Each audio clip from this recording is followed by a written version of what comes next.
You have your vices: mindless Reddit browsing, impulsive checking of social media, YouTube and streaming TV binges, video games, adult content, and junk food.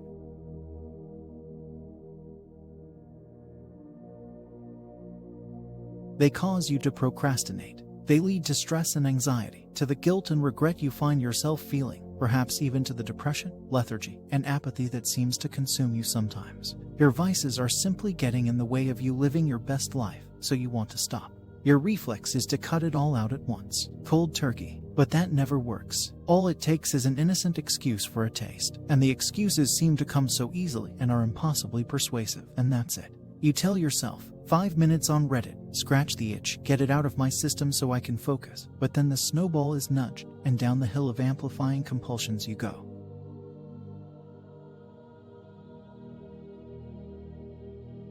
Of course, there's weaning down towards moderation.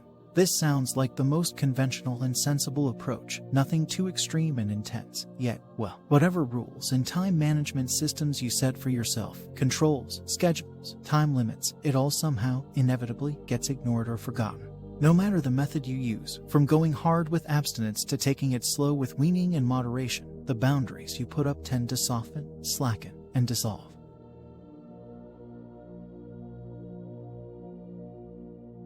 Once you've used one excuse or compromise, well, you permit yourself to use it again and again. The excuses pile up, and before long, you're back to your old ways.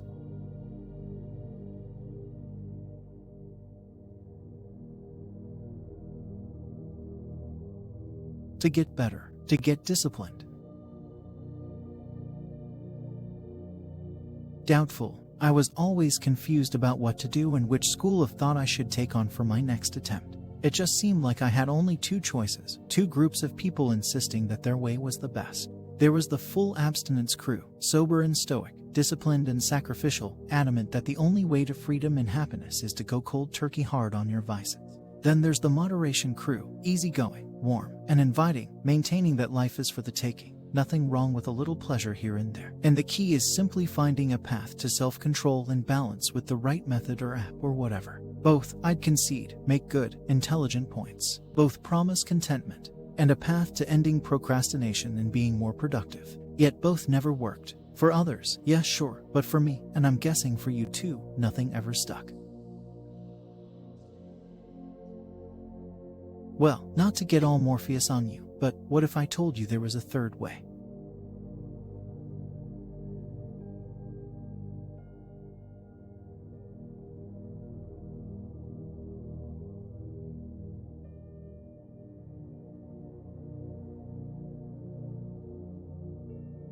And it's a false dichotomy.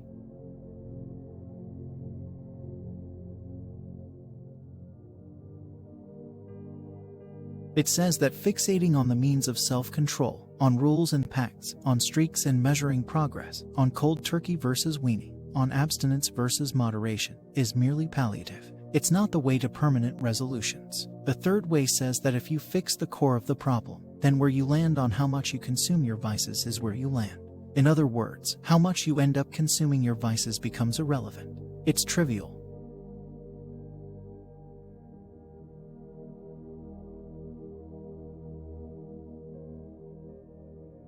For example, maybe you'd find yourself enjoying 3 or 4 YouTube videos every few days at night, selecting vids on a niche topic you find engaging and useful. Or maybe, during your free time, you'd care to only be active on the subreddits that serve, teach, and inspire you, that help you reach your goals. And maybe you'd stop playing mobile games altogether, or you'd stop drinking soda for good, both decisions taken without looking back, without feeling like you're missing out or that you're sacrificing something you still love and value, yet is now forbidden because of some pact. What's important here is the third way, once implemented, will result in you doing exactly what would lead you to live out your best life.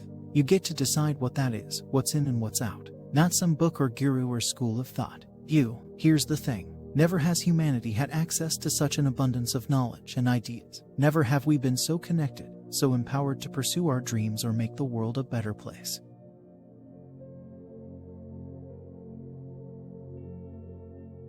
But, like anything else, the problem, and holy heck Batman is their problem, comes when this technology is abused. When it's used for something outside of what it was intended for. when it's used to distract or relieve away pain and discomfort, instead of communicating, connecting, informing, or entertaining.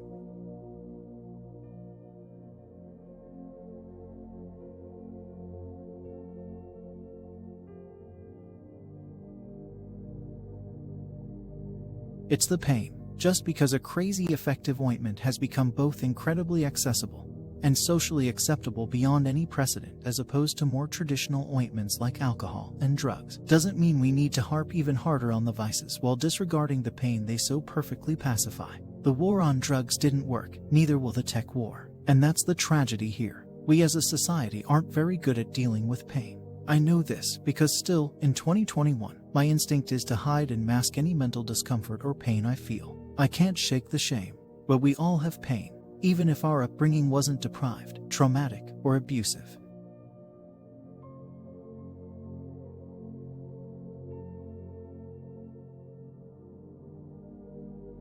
We're all cursed with this background refrigerator hum of anxiety. We're all troubled by the impermanence of life. We're all constantly bracing, somewhere in our subconscious if not outright with anxiety symptoms, for impending misfortune, pain, loss, change, and suffering. Then there's the sting of our regrets that our brain likes to taunt us with, and of course, all our outside debts, stresses, and worries. We're all carrying a lot on our backs.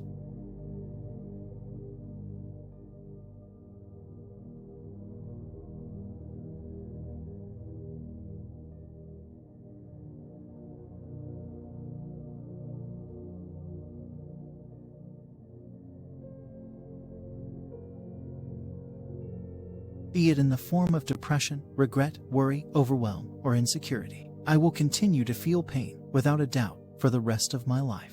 I'm thankfully no longer too macho, or in denial or ashamed or whatever to pretend otherwise. And I know you're experiencing something similar. It's time to acknowledge this, otherwise, you'll never break free of your rut. And if you are having a hard time with that, some good professional support can be key. Back to our vices. Dang, we're all so brutally hard on ourselves when it comes to our vices and our willpower failings. Yet, the reality is, from a young age, we simply found coping mechanisms to deal with the whirlwind of troubling emotions, as provoked by the big scary world we found ourselves in.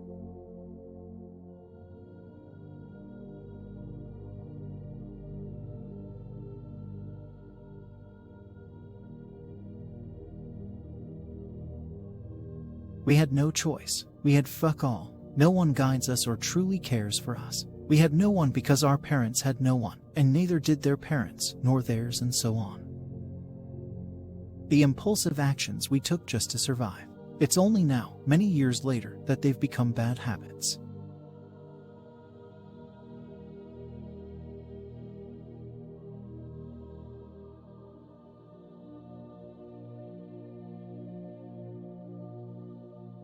We're hardwired to reach for our vices on impulse, so we shouldn't be mad ourselves, nor at the ointment. It is what it is. We should be mad and concerned about the freaking pain that has driven us, naturally and understandably, for a quick relief as kids and now today. We, mature, ambitious, young adults with our lives ahead of us, simply need newer, better, more constructive, more sustainable ways to cope with pain, discomfort, and the threats of our modern world. This is what is required for that third way I wrote about earlier. The process requires you to first figure out a way to manage and control what drives you to your vices in the first place, what leads to your lack of control, what triggers you both overtly and in subtle ways. Often, it's sparks of insecurity, discomfort, anxiety, and despair. That was the case for me. Other times it's simply boredom or apathy, a symptom that happens when the connections between our brain's motivation regions and its newer long-term goal regions have been severed. That has been the case for me at least. When I first wrote this post, I went on at this point to provide 5 ways I learned to deal with the pain, the first of which was to seek someone professional to talk to. I think, however, that this thing is already too long. Plus, if you found the above ideas to resonate or hit home, perhaps you need a few days to let it sit and process. Maybe you need to first think of ways to break out of your rut, to ease into that third way. Be well and remember to be compassionate with yourself through your journey to getting discipline. It's just so key.